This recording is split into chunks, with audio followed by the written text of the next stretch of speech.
Thank you very much. Hello, New Zealand. How are you guys doing?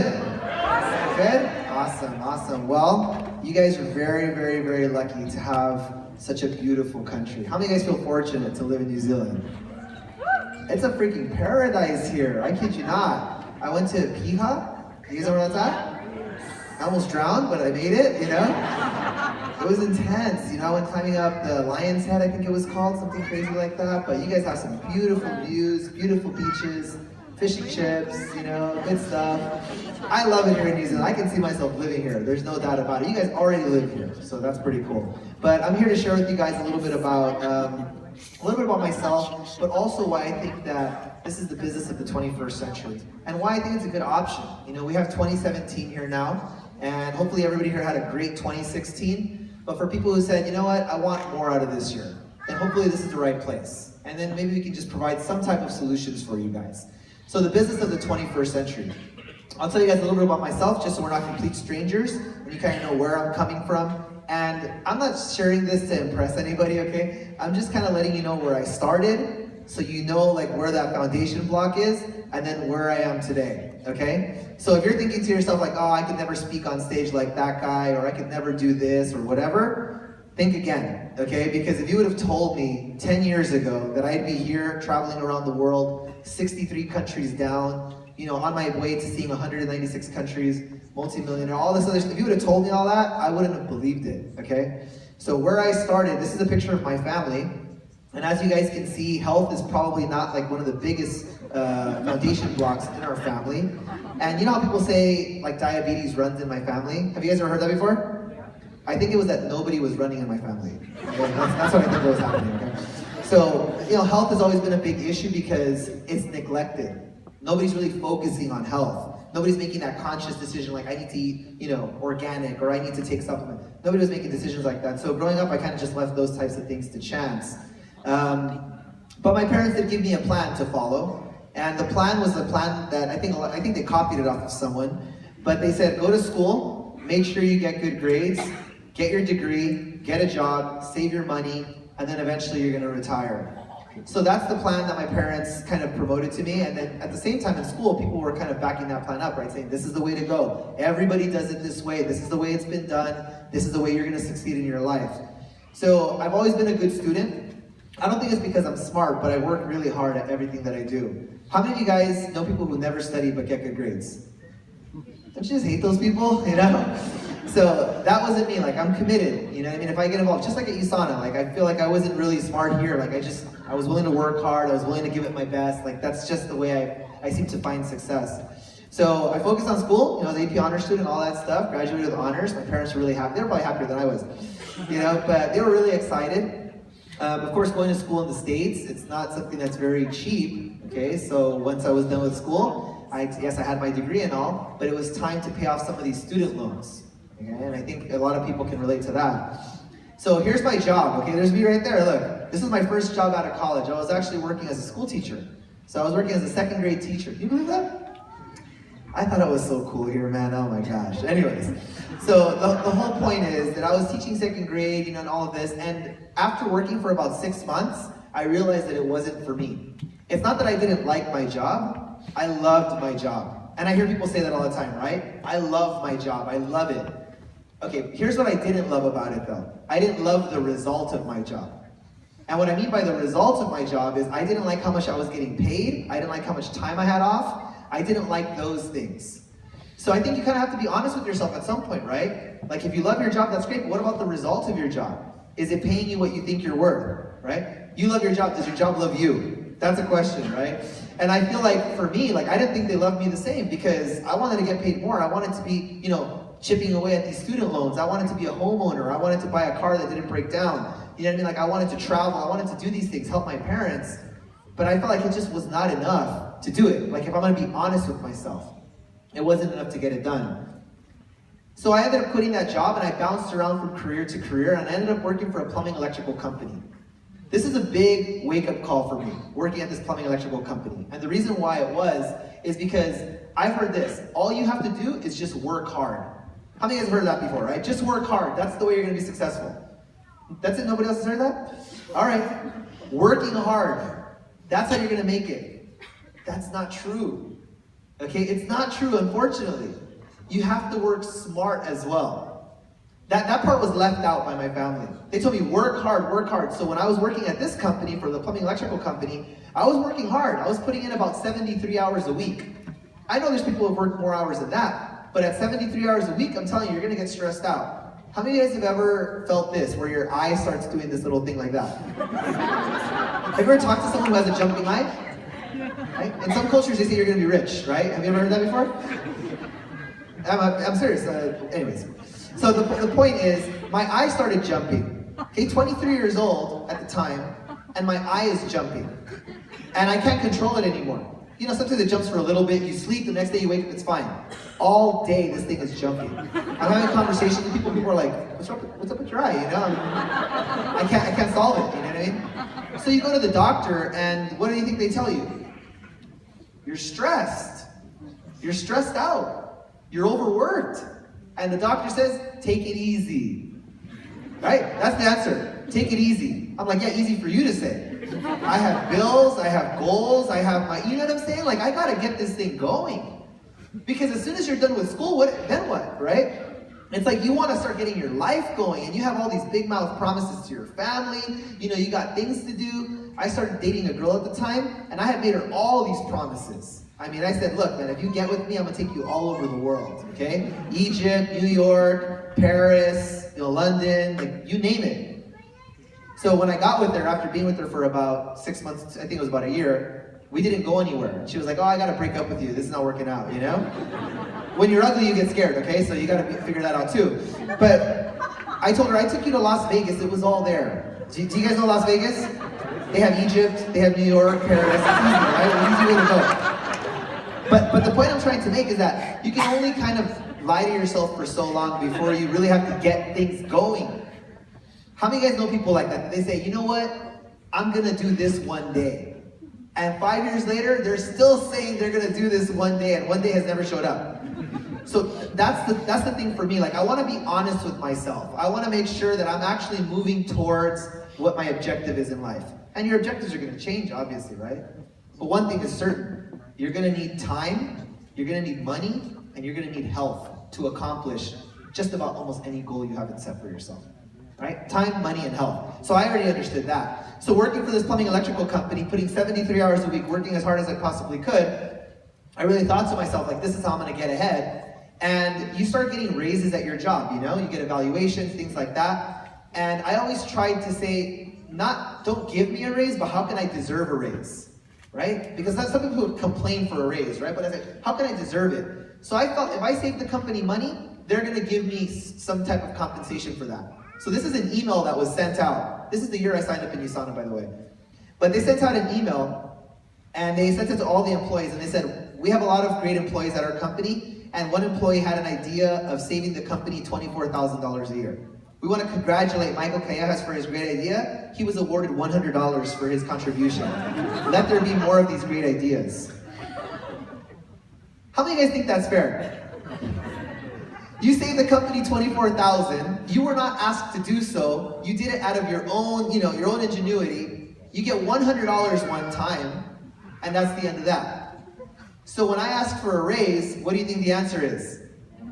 It's not in the budget. What happened to the $24,000? Oh yeah, CEO's getting a nicer car, this is happening. Now, here's the thing. Most people say, you know what, that's not fair, it shouldn't be that way. Remember, it's not what happens, but it's what you do about it, right? So I took it as a sign, and I said, I'm gonna go out there and do something different. So during that time is when I really started exploring the different types of situations that I can participate with, things like business, right? Doing other things. Here's more of an idea of what things look like for people in the United States. And just so you guys know, we live in one of the, the United States is acknowledged as a great country, right? Just like New Zealand, a great country. But how much are people really making though? The average is about $43,000 a year. Just so you know, FYI, you cannot live a life where you're vacationing 2 to 3 times a year, where you're a homeowner, and where you have, at least a decent car that doesn't break down all the time, and you're putting your kids in college. Honestly, I don't think it's possible. Even if you're frugal, Okay, because I know some people think, oh no, you're just bad with your money. I'm gonna show you guys really quick where I was living. This is where I was living, okay? This is my house. This is the only picture I got of it. Yeah, I didn't post this one up on Facebook, okay? But this is a picture of the house that I was living at. It's a studio, okay? So it's like a garage. I don't know if you guys have those here, where they turn the garage into like a house, and they put like a bathroom in there, and then boom, it's a house, right? So I was renting this house out, and this is where I was living. As you can see, like the side, you see how it's kind of like, it has those little lines? That's the garage door, and they just painted it, so it didn't feel like a garage. But it was a garage. Okay? Anyways, so how much did I pay for this place every month? Not much. So I'm not spending a lot on my living situation. What about my car? It's not like I'm driving a BMW or a Mercedes at the time. I'm driving a 1988 Mitsubishi Galant. It's the Rolls Canardly edition, which means it can roll down one hill and can hardly make it up the next hill. Okay? But I'm not living like a luscious lifestyle is what I'm telling you. So even though I'm living frugal, and I'm working 73 hours, I'm still not making it. Are you guys understanding my story here? Like, how do I make it? That's the question. And I'm not talking about surviving, when you're living paycheck to paycheck, and when you're putting a little bit away here and a little bit away there. But then what happens automatically is your dreams start to shrink, and your dreams end up meeting your income. Do you guys know what I mean by that? Where you bring your dream down to match your income. Because a lot of people have these good dreams, right? But then they say, that's my dream. This is what's realistic right here. And I don't know if I want to live my life like that. Okay, and I know I'm only talking to a percentage of the audience, because some people have already kind of like accepted, this is it, you know? But for those people who haven't given up yet, right? They're the ones that are saying, no, this is not it. Like, I just have to find a way, right? So what are the options? Well, you can save your money. But saving your money, which is what I was told, is a very discouraging thing. Okay, and let me tell you why. If you put money into a bank account and you have a good interest rate, you can get about a 1% interest rate. Those are great rates. That means you put your money into the bank, you're getting a 1% return on your money for doing nothing. The problem is, I don't know how it is in New Zealand, but in the United States, interest is only 1%, but inflation is on average about 3%. That means that my money it's worth less every single year. So I'm losing the battle every single year if I follow this strategy. So this doesn't really work. So if you want to save your money, sure, it's going to depreciate. The best thing to do is invest your money somehow, right? So what do? Understanding money is an asset. It has the potential to yield interest. So if you put 1%, right, at 1%, if you put $520,000 in the bank, you'll get about $5,200 a year. Remember this number, $5,200. How many of you guys would like to have $520,000 in the bank and getting 1% on that? Would that be pretty cool? I mean, hey, I'm sure everybody here would feel like you're like an inch taller after that, right? It's a pretty good situation to be in. But it doesn't seem too exciting to get $5,200, and it seems like a lot of work just to get to that point to have that $520,000. I'm going to provide different solutions. So who wants change? Like, hopefully you guys came down because you want to be, you want to be provoked in a sense. Like, all right, I'll provoke my thinking a little bit. So I think a lot of people have asked, who wants 2017 to be more improved, which is to change, right? Who wants 2017 to be better in a sense? All right, so that means you have to change. Because if you could have it being the way you are, then you would have had it already. Remember that statement. If you could have everything you wanted being the way you are, just the way you are right now, then why don't you have it? The truth is that you can't have it being the way you are. You have to change. And I think people have a hard time with that word, change. So when I say, who wants to change? Right? Or who wants to change? I'm sorry. Everyone goes, yeah. Who wants to change? And then boom, you see the little flies, right? It's like people don't want to make a change. So for me, I was willing to make an adjustment. Don't be afraid of change, right? Embrace it. That means the possibilities are new now. It's endless because you're trying a new strategy. So freedom. I think nowadays people want money, but more so than wanting money, they want freedom. I just want to take a quick poll in the room since it's small, more intimate here, right? If you could make $500,000 a year, working 70 hours a week, or you could make $150,000 a year, working 20 hours a week, which one would you take? Option 1 or option 2? If you want option 1, raise your hand. More money, but you have to work more hours. Or less money, $150,000 a year, but less hours. You see that? Some people say, yeah, but 150 is a lot of money still. Okay, yeah, but it's not 500, right? So I think nowadays people will trade money for freedom. Freedom is more appealing. 72% of all adults would rather work for themselves than for a job. That's a US number. 67% of people think about quitting their jobs regularly or constantly.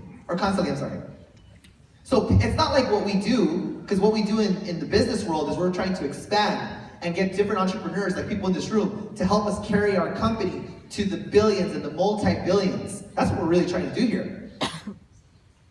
But in order to do that, we have to find people who want to do that. Excuse me, not hard, because people are already looking for that. So you have 4 choices in the world of business. Either you're an employee, you're self-employed, you're a business owner, or you're an investor. Here's an interesting thing. Excuse me. As an employee, time equals money. So if you're an employee right now, that's cool. There's nothing wrong with it. I have a lot of friends that are employees. My brothers, they don't work with me in the business. They're employees at different companies. So I understand that. Like, not everybody's gonna be a business owner. I get that already, okay? But if you're an employee, time equals money. If you're self-employed, time still equals money. So you always have to ask yourself this question: how much do I make if I don't work? That's a good question to ask. I've been on vacation now. You know, I haven't been home since Christmas. So I left on Christmas, right? After Christmas dinner, boom, it was done, and boom, straight to the airport. I went to Fiji, then I went to Papua New Guinea, and I was hanging out with the tribe. It was pretty cool. Then I went to Indonesia, then I went to Malaysia, then I went to Australia, and now I'm here. All right, so that's what's happened in the past like 3 weeks or so. But during that time, I haven't really been working. I'm talking about like working, selling the products, you know, doing stuff like getting a customer, all of that kind of stuff. But even though I haven't been working, have I been getting paid? Yes, because I have a business. And with my business, it's awesome. Like once you get it, that you're a business owner, it's amazing. Like you guys saw Dr. Rob that came up before me, right? He came up a couple people before me. Like, it's like you're partnered with people like him who are at USANA working and figuring things out that I could never figure out. So you're in business, you're in partnership with so many great minds and people who can do things that you can never do, right? That I could never do. So it's awesome to know that. So I own a business. So even though I'm here, products are being shipped to customers. If they have a question, they can call customer service. If they have an issue, they can call customer service. It's like everything is still happening, even though I'm on vacation. Do you get, nobody's excited about that? All right, well, I'm excited. All right. But the point I'm trying to make is like, that's why we do business, because you don't want to see, time doesn't equal money anymore. People equal money. The more people you have consuming a particular product, the more money you make. You're not bound to time anymore, and that's exciting. And then as an investor, money equals money. Okay, so traditional income, time and skills are your assets. That's why people get more PhDs, right? Because their skills are assets, right? More degrees, more education, more money. Because time and skills are your asset as an employee. As a self-employed person, time and skills with the help of others, but then again, you're still the asset. You still have to work, you still have to do it. If you're a photographer, you still have to take pictures, you still gotta do that, right? All right, as a business owner, what are the choices? Or as an investor, I'll give you some options, all right? There's plenty of good options out there. What I do is not the only choice. I just feel that what I do is the average person's best chance. Make sure you make a note of that. It's the average person's best chance, because when I talk to people who do real estate investments, what do you need to do real estate investments? A lot of times you kind of need money. So let's do an example real quick. Let's just say you get into real estate investing and you buy a property for $120,000. Now, let's say you rent it out for $1,000 a month. That's $12,000 in income that's coming in for you, right? After you pay your property taxes, like in the States, it's about $3,600 on that type of property. Management fees, because you want somebody to property manage. You don't want to be collecting the rent every month, right? And then repairs, like the water heater goes out, or some switch broke or whatever. All in all, what's left for you is $5,200 a year. And that's if you own the building, right? That's if you own it outright. There's that number again, $5,200. Remember, why am I using that number? Because 5,200 is a very, very realistic number, right? And I'll talk about it, how I can compare it to other things. But $5,200 is what you're left with. So how many homes do you need to own in order to get up to, let's just say, $120,000 to $150,000 a year? You need to own quite a few homes. So this strategy, even though, it makes sense, and how many of you guys have ever heard that before? Oh, you want to make money? Go buy properties, man, and just rent them out. Have you guys ever heard that strategy before? And you're like, okay, give me the money. No, I haven't. Do you guys get me? Like, it's just, we need a strategy that I can start like right now. You don't need to wait until you have enough to buy a property in. You need to have $120,000 to even start something like that. All right? What about buying a franchise? Macca's or McDonald's, right? To buy a McDonald's, it can cost from $500,000 to $1.5 million. And as you heard Dr. Rob, healthy food is the trend. So last year, more McDonald's closed than McDonald's were open. So that's not even a guarantee anymore. I think people were saying that if I own a McDonald's, it's guaranteed, right? Not true.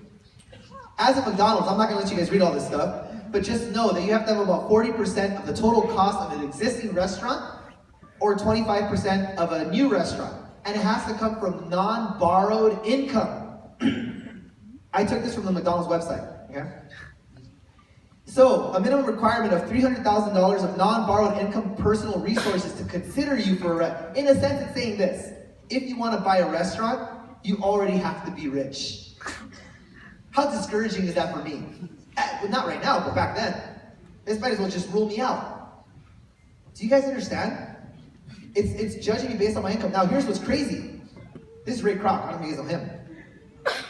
Ray Kroc says this. McDonald's does not guarantee success on anyone. It takes guts and staying power to make it with one of our restaurants. A total commitment of personal time and energy is the most important thing. You must be willing to work hard and concentrate exclusively on the challenge of operating that restaurant. That's straight from the website. In a sense, it's saying, you gotta do this and nothing else. If they would have told me that when I first started working for USANA, I would have said, no thank you. How many of you guys it's nice to kind of ease into something, right? Transition into something. Because here, you gotta give up everything and just do that. I don't know if I want that. Okay, I started part-time for about a year until I was making enough, and then I went full-time. That was cool. It was a smooth transition out. All right. Financial independence is a term generally used to describe the state of having sufficient personal wealth to live indefinitely without having to work actively for basic necessities. In the case of many individuals whose financial circumstances fit the description, their assets generate more than their expenses. So if your assets make more than what your cost of living is, you're free. How many of you guys would like to live like that? Your assets are taking care of it's a good feeling. You are totally free at that point. Small business asset with USANA. Let me show you guys something really quick. This is a simple math, okay? Simple math. If you guys heard Dr. Monica, right? She's talking about the products. If you had 20 customers, I'm gonna go with the health pack. If you had 20 customers ordering the health pack on a monthly basis, that's 20 people consuming the products, that would give you about $4,800 a year. I didn't get to 5,200, okay? But let's just say 4,800. What if you had 200 customers ordering the health pack? That's about $48,000 a year, US. So converted into New Zealand dollars, you kind of get the idea. What about 2,000 customers consuming the products? That's $480,000 a year, US. Do you guys understand? You have a solution. So instead of buying a rental property for $120,000, managing it out, doing all that stuff, and having $5,200 a year, how many of you guys think it sounds easier to get 20 customers to take the health pack? See, you don't have to wait, right? You can start today and go get 20 customers as soon as you can and have $4,800 US dollars coming into your account every year. You can do that. See, that's something that everybody can do. And you can learn, and you're partnered with people in this room who can help you out and do all this cool stuff. So I think that's a good way. So the world economy is changing, get with it. Owning an online business is the way to go, be free. I can live wherever I want, I can work from my computer, it's an awesome thing. You want security? There's maximum security. True freedom, I think, is pretty cool. Nowadays, yes, I'm living a great life, definitely, awesome. This is in Peru, Machu Picchu. There's my mom. So even though my parents were kind of negative about this in the beginning, they're kind of like enjoying it too, okay? But I'm on pace to seeing all this stuff. I'm not driving that car anymore, so now we've upgraded a little bit. Okay, definitely get the time and the health to go see something. I sleep every now and then. You know, it's just an amazing lifestyle. What can I say? I love my life. And I'm not saying that to be cocky or anything. I'm just being honest. I freaking love my life. I feel very blessed every single day. Coming out here to New Zealand and coming out to Australia to see the Great Barrier Reef. Now my house, I got a pretty good view. Okay, I'm not in the garage anymore. I'm out of the garage. Good stuff. So here's my personal mission. I strive not to impress anybody, but to inspire. To say, hey, if I can do it, then why can't you, right? That's the whole point. If I can do it, then others can do it. It's inspirational. It's like a big ship and somebody following in the wake, right? To not only make money, but to truly make a difference in the world. I think that's what really touches me. And I feel like with this, we make a difference, definitely. We're helping people with their health, time issues, money issues. It's awesome. Not just to live life, but experience it. Encourage people to not settle for anything less than what they really, let's know one more, really want. I think people settle for what they can get. I want to know what you want, okay? And to help carry out Dr. Wentz's vision. So, if 2016 looked like this, hear that line, you see opportunity, you see prospects going right by you, I'm encouraging you to be like this. Boom! Take the opportunity on. Thank you very much. God bless. That's all.